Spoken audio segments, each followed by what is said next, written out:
Hi, everybody. We're going to be starting the presentation in just a minute. Thank you so much for joining us. I'm Debbie Gold. I'm the Assistant Director of Marketing at the Mailman Segal Center for Human Development at Nova Southeastern University. Let me just make sure everybody's muted. Just 1 second. There we go. Anyway, like I was saying, I'm Debbie Gold. I'm with the Mailman Segal Center at Nova Southeastern University, and I'm really happy that you're here today with us. I'm really excited about the presentation that we have for you today. I wanted to review the session is going to be 1 hour long, approximately 1 hour long, and we are recording the session today. It will be available to you via our YouTube channel, and if you'd like to share that with your friends, colleagues, or family, we'll let you know where to find that at the end of the presentation.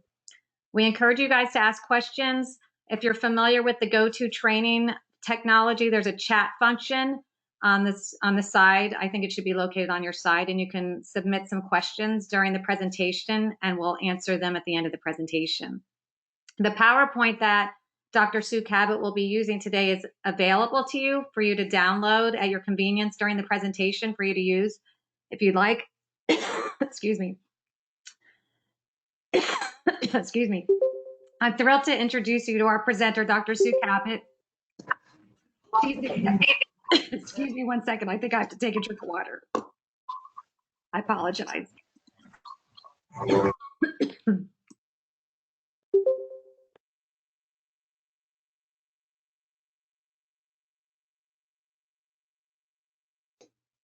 Sorry about that. Anyway, both Dr. Sue Kabot and I are working out of the house today, social distancing like everybody else. But I'm thrilled to introduce you to our presenter, Dr. Sue Kabot. She is the Executive Director of the Autism Institute at the Mailman Segal Center for Human Development at Nova Southeastern University. And she oversees multiple programs for children and young adults with autism. These include early intervention programs, preschool program, and a college support program. She's been an appointed member of the Florida Developmental Disabilities Council since 2010, and she is the chair today for that organization. She is the co-author of 3 books published by Autism Asperger Publishing, and I'm honored to present you to Dr. Sue Kabot, who will be doing the presentation for you today. She will be joining you momentarily.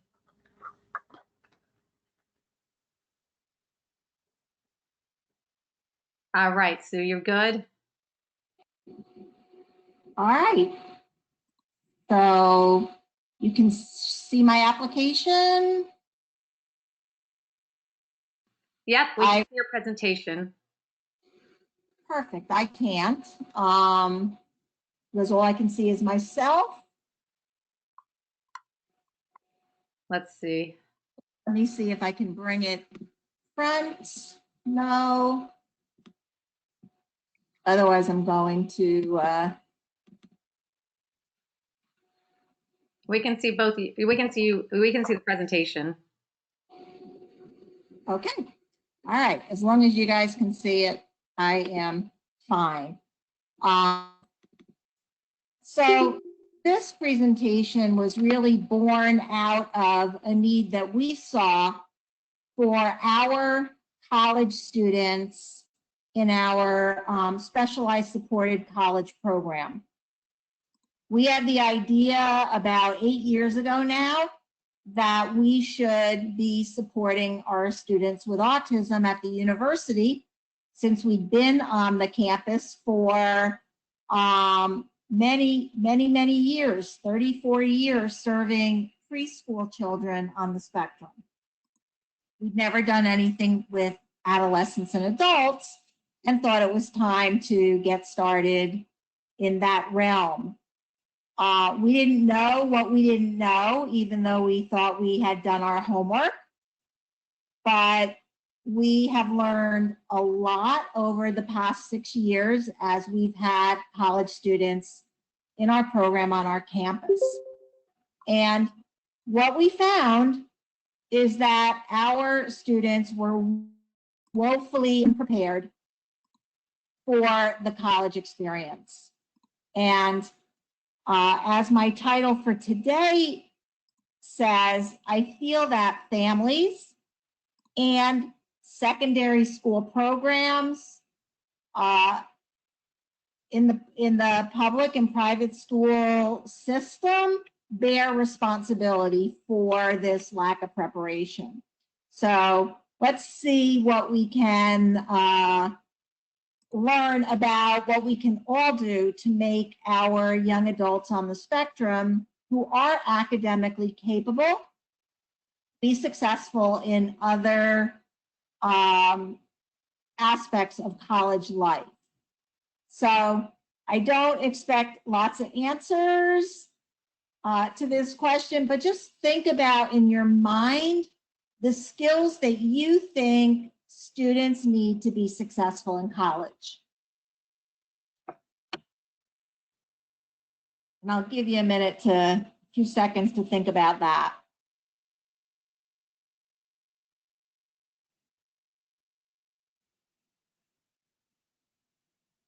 And then if you picture, like Kara says, time management, definitely that is one.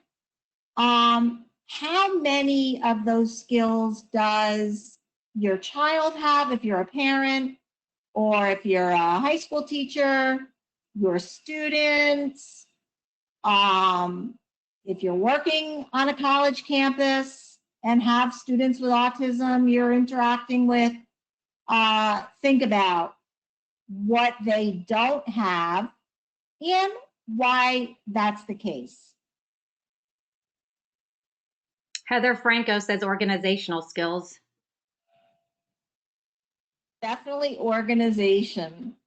And then I think another question that we have to ask, and I think parents really need to think about this a lot, is whether your child actually is motivated to go to college. Does he understand what college is? Does he or she understand what college leads to down the road? And do they really have a goal and a college matches that goal? For us, we start with very young children, 18 to 36-month-olds in our program. And so I just wanted to kind of show you or remind you that even 2-year-olds can be taught to use a visual. Well, but just watch what this 2-year-old is doing.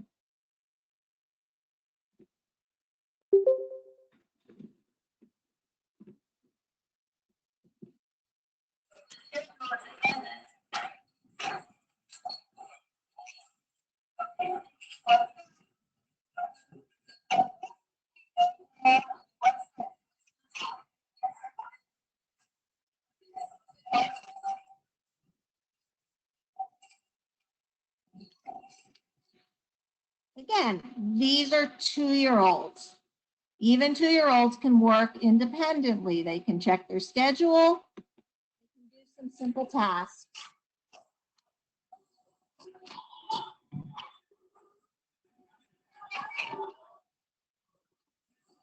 This is a parent-child program.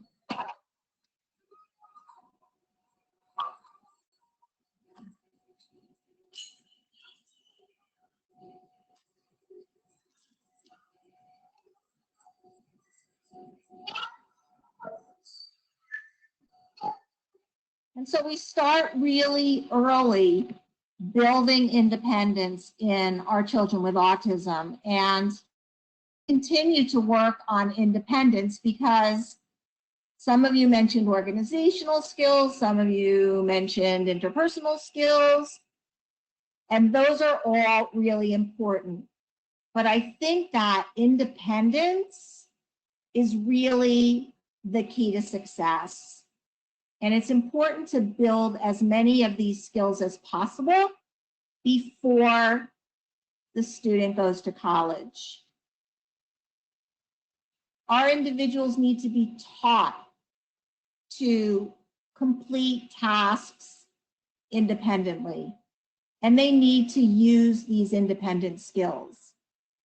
And I think especially for our academically capable students, that their high school curriculum has not focused on the independent living skills that students need to be successful in next environments, because our academic programs are so focused on doing well on high stakes testing.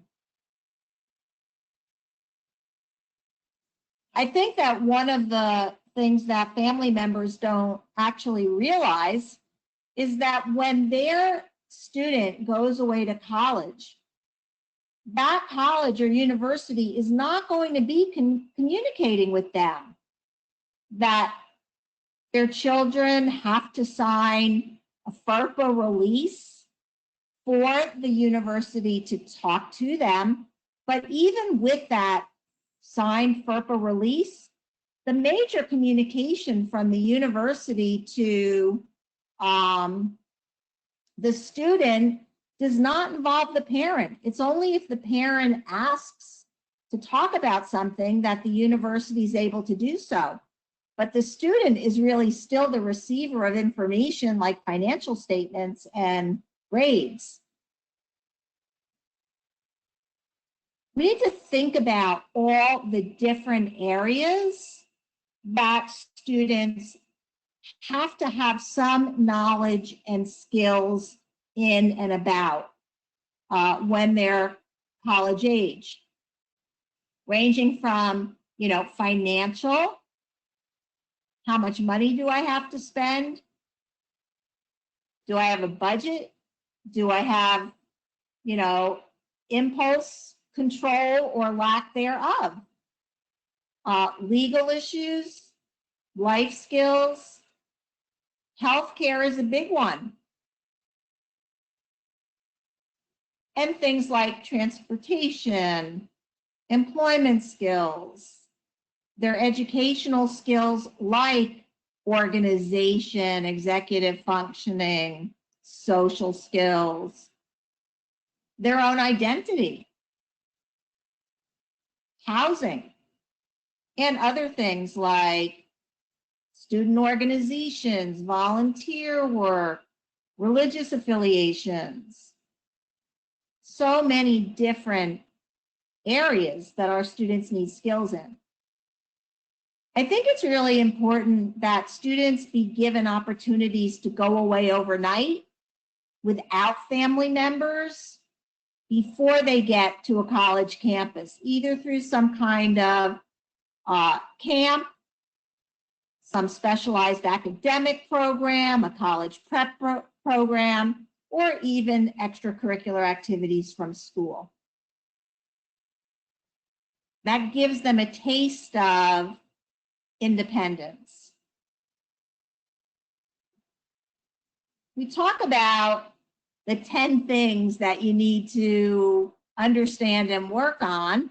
The first is health and safety, right? That's really the foundation for any individual. And, does your student know when he or she needs medical attention? Has your child had the experience of talking to his or her doctor to describe symptoms and their medical needs? Have they ever filled out information forms in the doctor's office? Do they know when they might need to take a couple of Advil or Tylenol? How to put Neosporin on a cut? And does your student know what medication they're on, what the dosage is? This was an area we realized we were not asking the right questions during our admission process. Because we would ask, is your child on medication? They would answer yes. Is your child independent at taking his medication? They would answer yes. But what we didn't know was it's not just about taking a pill that has already been placed in a weekly or monthly pill container. Do they know how to set out medication for themselves? Do they know a week in advance of needing a refill and how to get a refill? Do they know what they need to do when they're out of refills and have to contact the doctor? Does the child know how to express that he's not feeling right on his medication? Parents, make sure your child comes to college with a supply of medication. We've had students show up really with about a week's worth of medication and then not realize that they needed to do something about a refill and went for a period of time without their medication. If your child needs a pill cutter, do they know how to use it? And do they have one?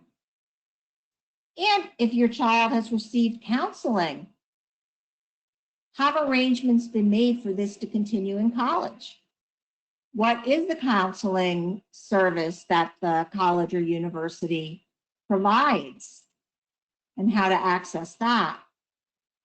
So all of these health and safety issues that need to be thought about before a student goes to college and has to be taught some of those skills.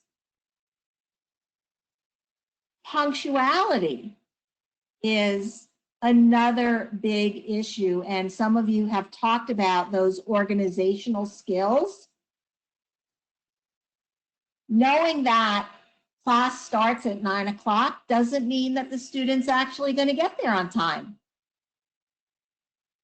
Understanding how long it takes to go through the morning routine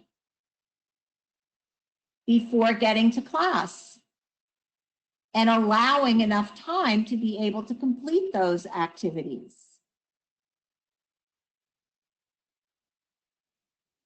Do some of the strategies that have been implemented in the student's school program, are they informing what is being done once he gets to college? Does he need or she need some kind of written list of the steps that have to be done in the morning? Do they need a visual schedule of those steps? Will the student get up with an alarm clock? We had a student who had multiple alarm clocks and was still not able to get up. Does the student use his smartphone to set alarms? Does he need a backup alarm? And is the phone charged and turned on so that he has access to some of those strategies that he can plan for using his smartphone?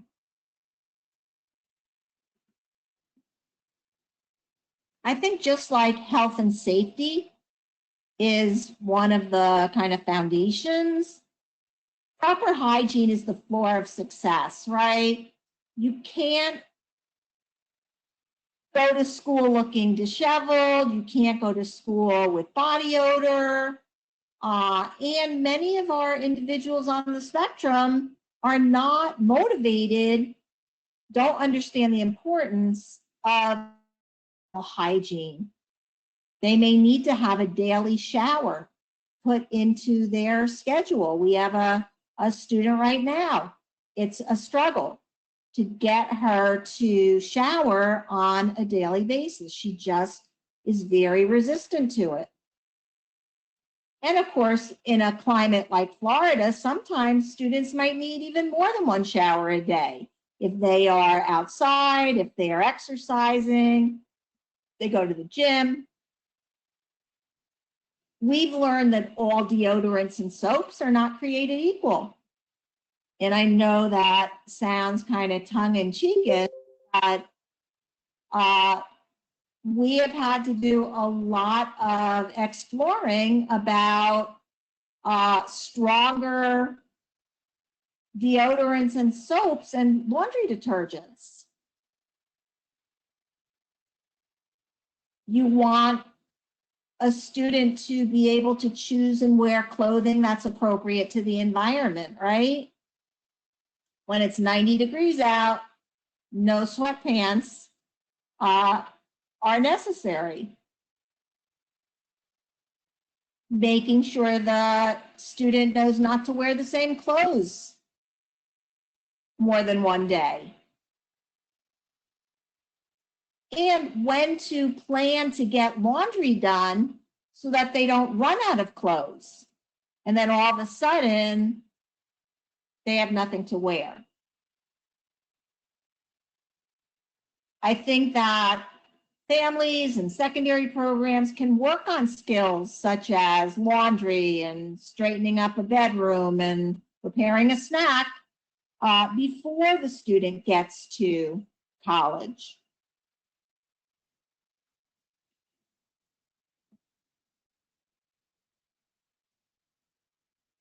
Fourth is leisure time. I think that a lot of families send their children to college with the hope that just being in a college environment is going to take their social and leisure skills.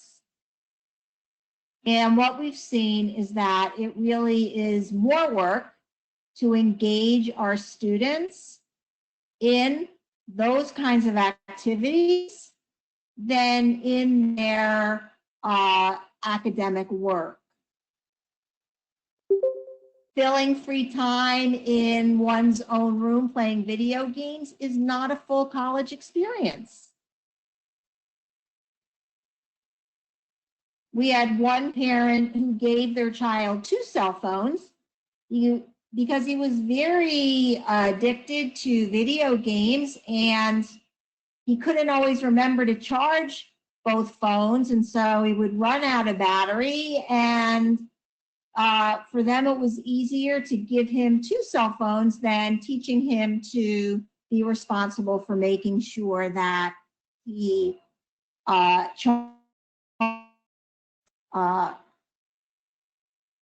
in enough time to have it available to him.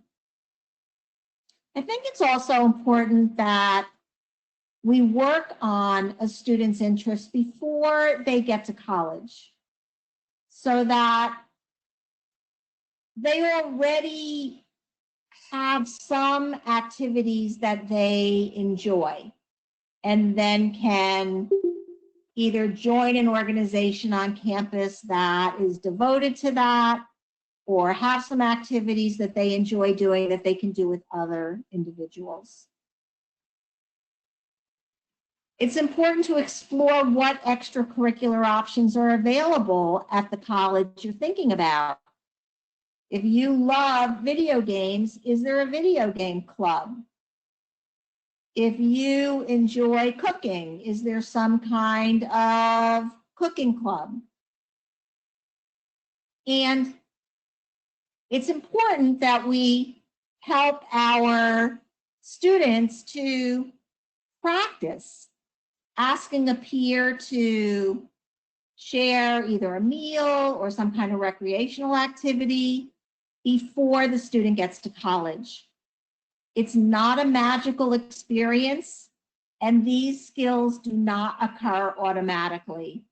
That's for sure.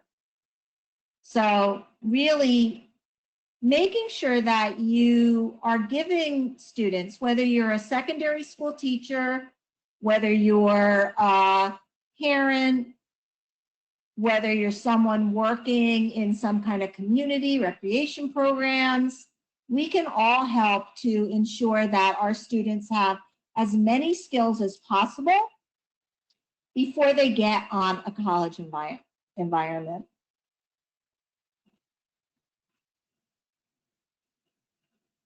I think another issue is the self-awareness and self-acceptance that a student has. We've had students who are very clear about their autism, who are open about sharing their autism with other people. Had others, when we meet with the family before accepting a student into our program, and the student is, I don't need your program, I don't want your program, I'm just like everybody else. That is a child who is going to maybe not be as successful as some of our other students who are much more willing to accept the kinds of help and support that they might need. I think we can prepare our students for college if we allow them to take an active part in their IEP meetings, if they have an IEP in high school. Can they lead their IEP meeting? Can they contribute when the discussion revolves around their support needs? Can we help them understand what strategies have been used and which strategies are effective that can then be approached when they go to the Office of Student Disability Services? If you're sending your child to a specialized autism program, you want to make sure that that student knows that he has that diagnosis of autism.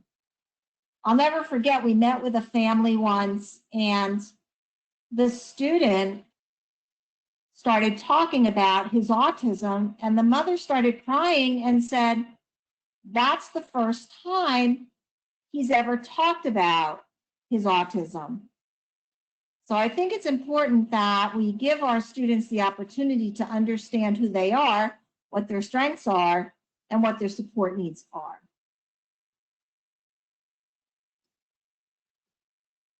We have to make sure that students on the spectrum and their families know that that student must register with the Student Disability Office at whatever college or university they're at. Accommodations don't automatically occur. They have to be requested. You have to have current documentation of the disability, and that office works with you to make decisions about what accommodations you are able to get. It's much more limited than the kind of supports many of our students received in high school. And I think it's a shocker to the student and to the family. Oftentimes, families don't recognize how much support they have given to their student in terms of completion of homework, in terms of really executive functioning in general. They make sure the student gets up in the morning. They make sure the student gets to school. They make sure the student does their homework. And we need to make sure, either family members or high schools, that students have relatively current psychological evaluations so that they can share them with the college disability office.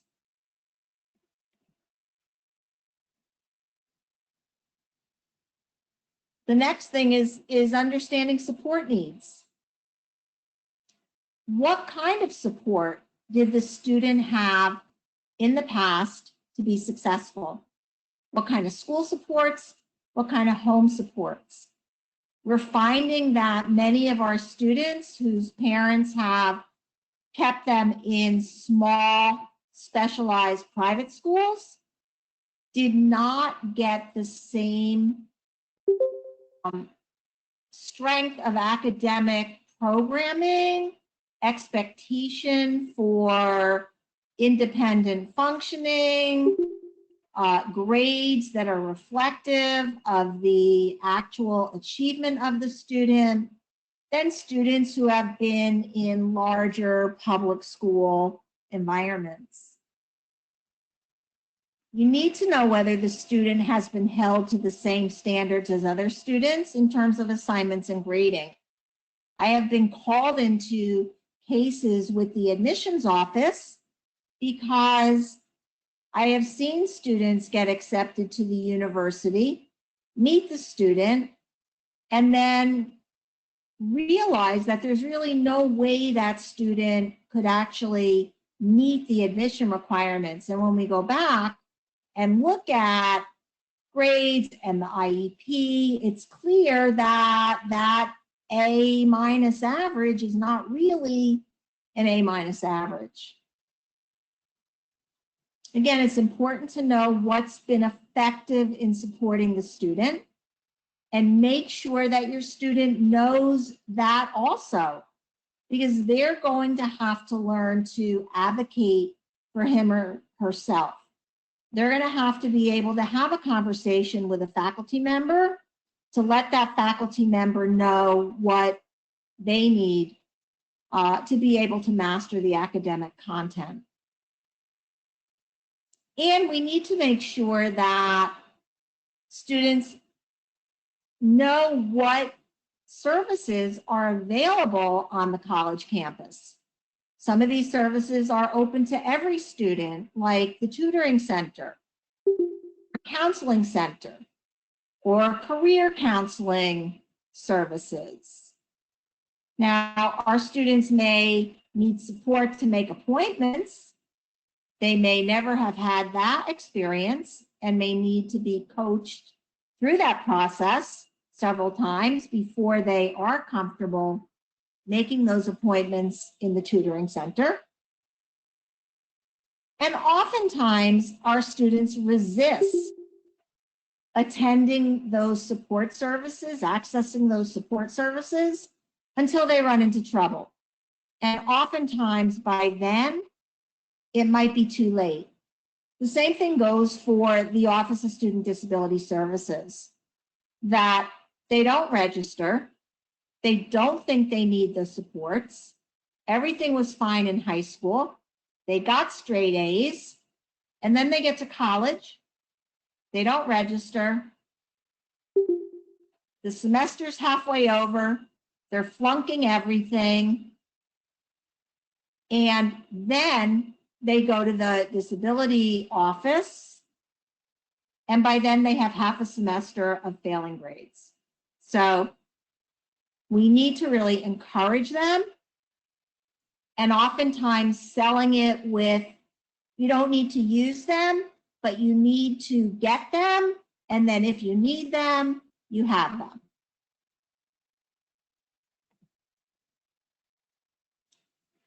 Communication. You know, we know that that is one of the hallmarks of our students on the spectrum. And our high achieving academic students can still have issues with language and communication. And of course, now more than ever, our communication is electronic, right? I mean, we're all home. We're all emailing, we're all Zooming, we're all texting, and electronic communication conventions must be taught. We had a student, one of our first students, who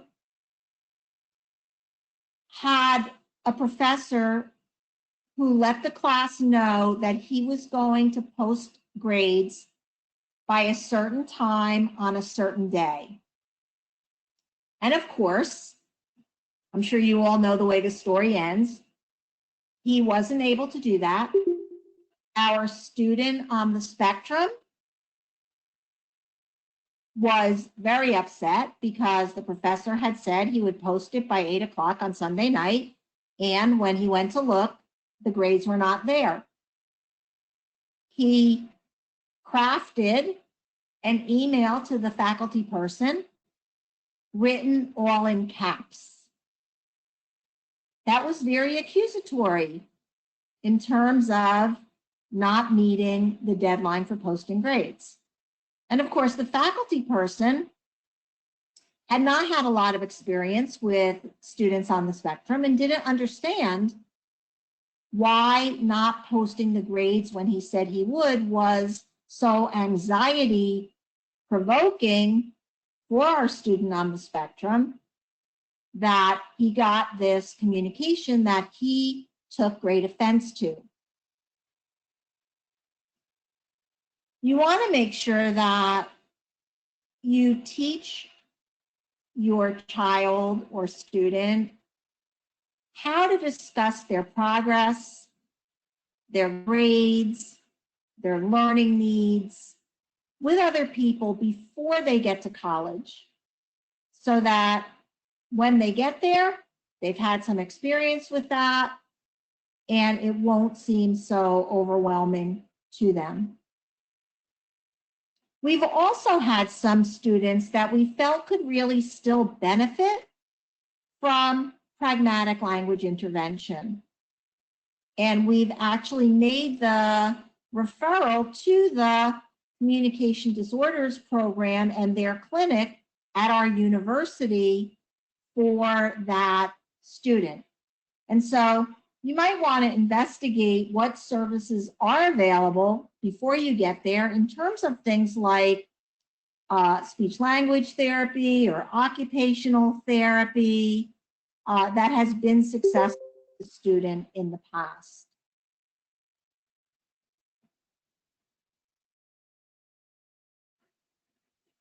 Class participation is another area that we have found needs to be addressed with students.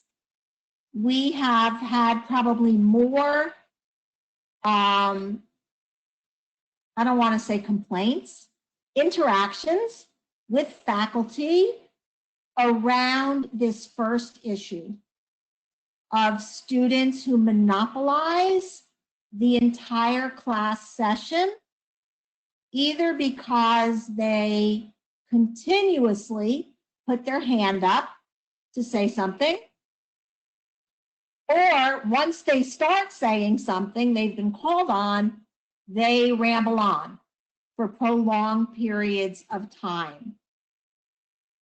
And that breaks the flow of the presentation by the faculty person, and it alienates the other students in the classroom.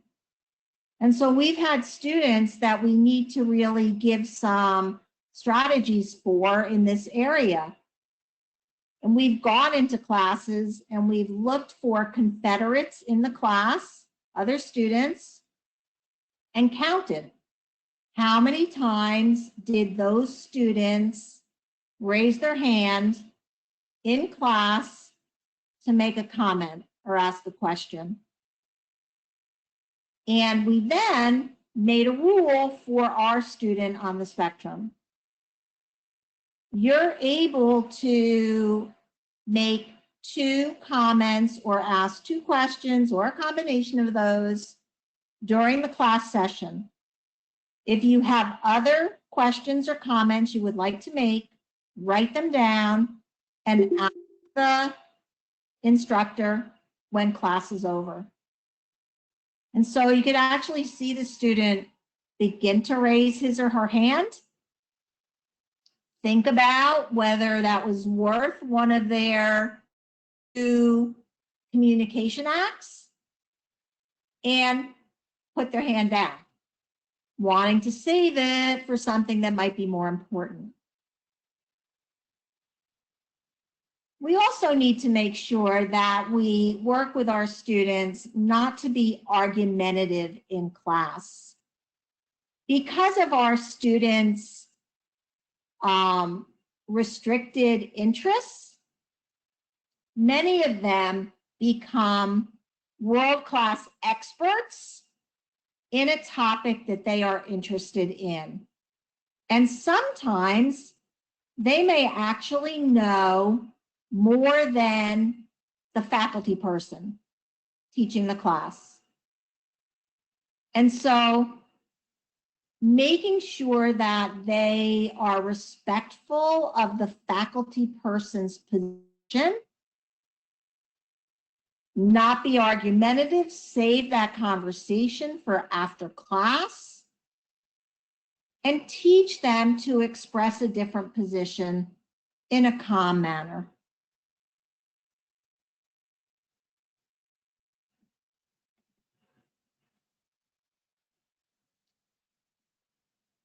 In college, our assessments come in many different sizes and forms, right? We have the whole issue of, at the beginning of the semester, receiving 4 or 5 syllabi that cover 4 months period of time, right? 15 or 16 weeks many times.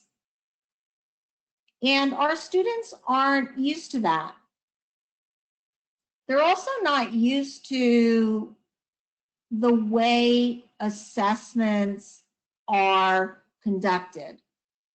We have a syllabus that may have, 10 weekly quizzes worth 2 points each, and a midterm worth 40 points, and a final worth 40 points. And so understanding the relative weight of different assignments that contribute to the final grade is a new concept, I think, for many of our individuals on the spectrum. Sometimes classes have, very frequent assessment. Sometimes there are 2 major assignments a semester.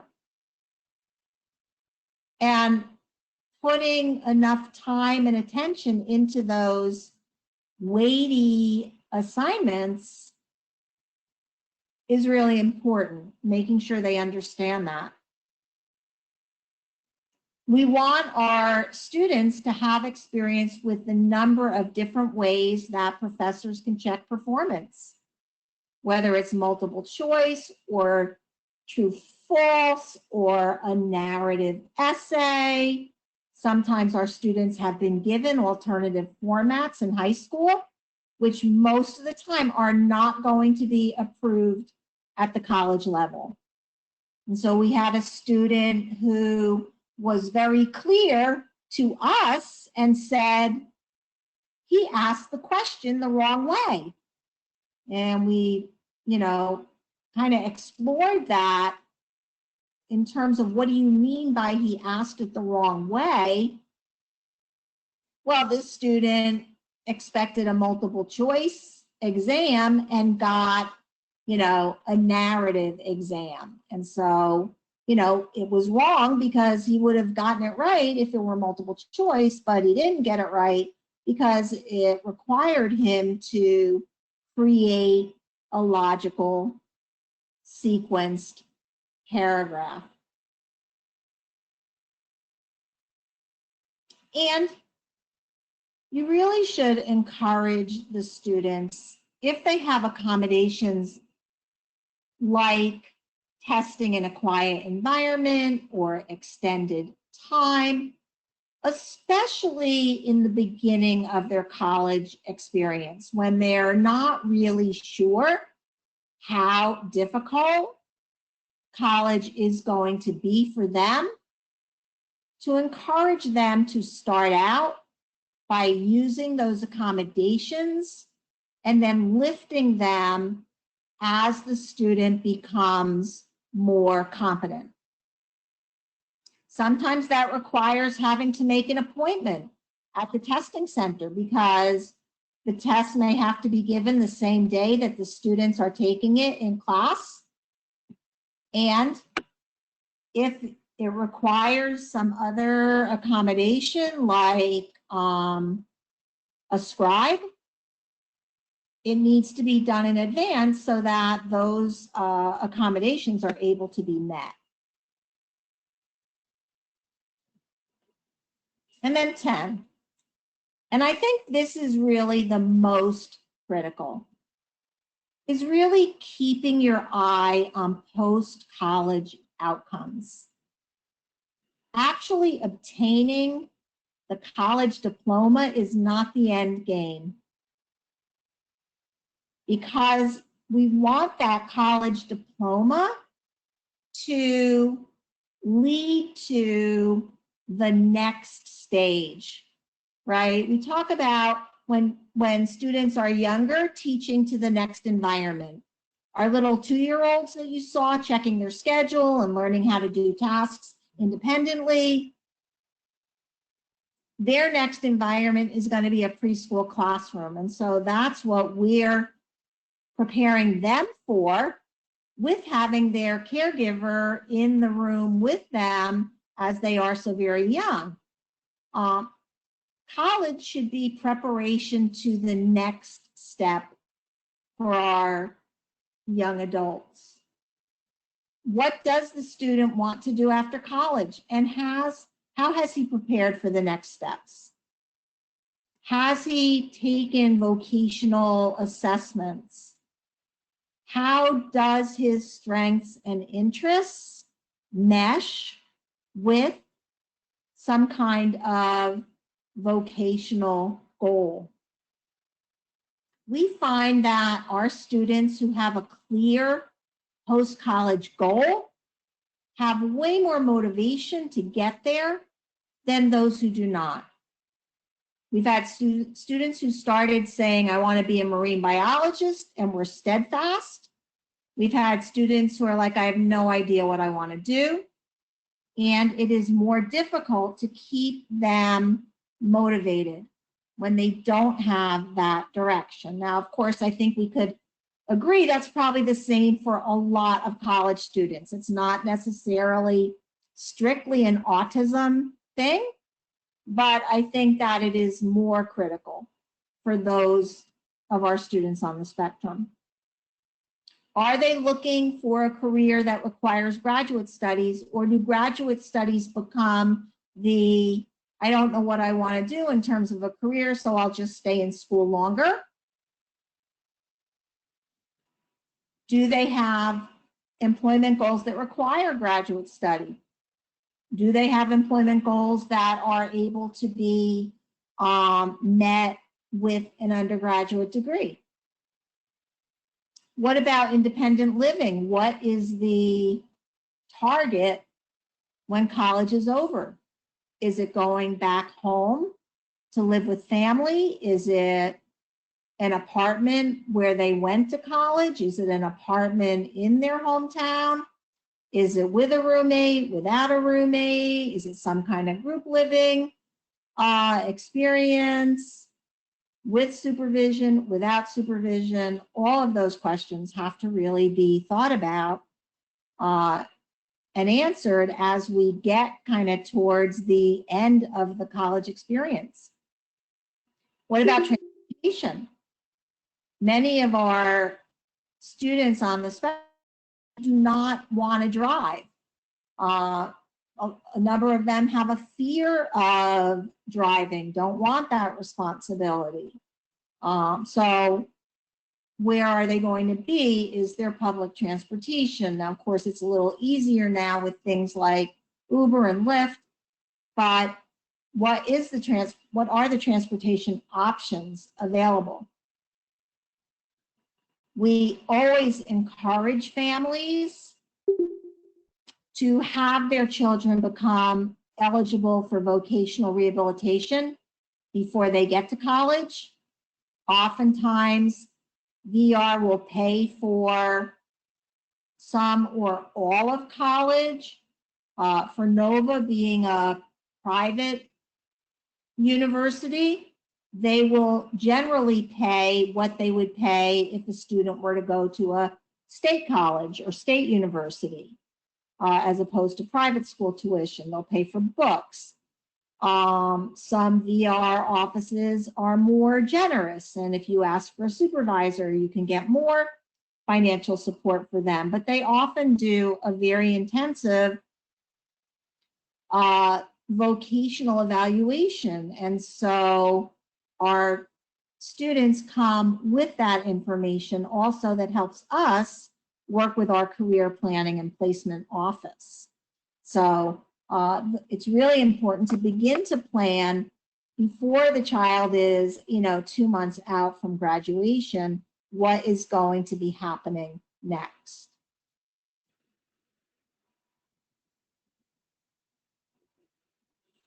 So from those 10 things, I'm sure you see there's a lot of work that needs to be done in order to really fully prepare a student for college. And it's work that can be done by families. It's work that can be done by high schools.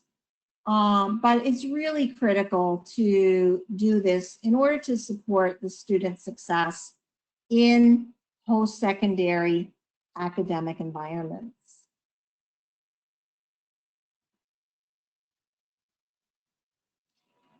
Here is the link for the recording of this session. And I do want to just announce for everybody, it just so happens that Thursday at 7 o'clock Eastern Time on Facebook, there will be a showing of a documentary that Autism Goes to College. If you're local, you may remember that we had hoped to show that film April 1st. We weren't able to, of course, because we were closed down for COVID, but the filmmaker is showing a free screening Thursday, 7 o'clock Eastern. And here is the web address for them on Facebook. It's about an hour documentary. It follows a number of students with autism in several different college environments. You get a look at the challenges of the faculty, the families, the students, support services on campuses, and they will be having a panel discussion after the documentary. So 7 to 8:30 Thursday night. I'm hoping that those of you who are interested in this topic will be able to join them on Thursday. We're hoping at NOVA to, when the university reopens, to again have our in-person showing of the film, but it is available this week. So I'm going to look at questions. We have questions? Did anybody else have issues downloading the PowerPoint? I know a few people said they couldn't get it, but then they found it. If you do have issues, just write in the chat and I'll make sure I follow up and send it to you. Sue, I don't know, do you want to mention the program that we have on campus at all? Sure, let me just see if no other questions. Okay, no. So we do have a specialized supported college program here at NSU. It's called Access Plus, and it is for students who have been accepted through the regular application process of any other student at the university in terms of SAT/ACT scores and grade point average. So they are students who should be able to manage the academic work. We provide this program. It is an additional fee. We have some limited scholarship funds available, but it provides some pretty extensive supports for the students. We offer a 2-hour-a-day, Monday through Friday, monitored study hall. It's actually operational right now this semester, 6 hours because of the student schedules so that every student is able to spend at least 2 hours a day with someone there to help them go through their syllabus, see what's due when, prioritize assignments, and give them a place to go to study. We're doing it virtually through Zoom right now, but usually it's in the library. And right now it's 10 to 12 and 2 to 6, Monday through Friday. Every student has a peer mentor for 10 hours a week to help them integrate into campus life, join an organization with them, have a meal with them, go to the gym with them, any and all of those things. Sometimes it's about some additional academics on the weekend. And then we have a weekly psychoeducational group where we really work on building the students' skills in the areas that many of them have challenges in terms of some of the things you all mentioned, like interpersonal skills, organizational skills, budgeting, things like that. So we found that those students really require, some of them require that amount of support in order to be successful in the campus environment. Do we have any other questions? No questions? I don't see anybody have any other questions. And it looks like everybody must have been able to get the PowerPoint. I don't see anybody else needing the PowerPoint.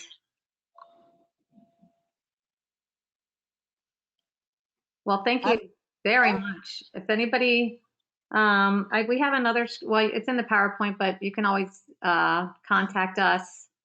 Sue, if you want to put the next slide up with your contact information again in case they need it. There you go. There you go. So that's our information. If you need any additional information, feel free to email. I'm Debbie Gold, and obviously that's Dr. Sue Kabot. And we'd be happy to help answer any questions you may have. In the meantime, everybody have a wonderful day today. Be safe and healthy. And thank you for attending. Thank you very much, everybody.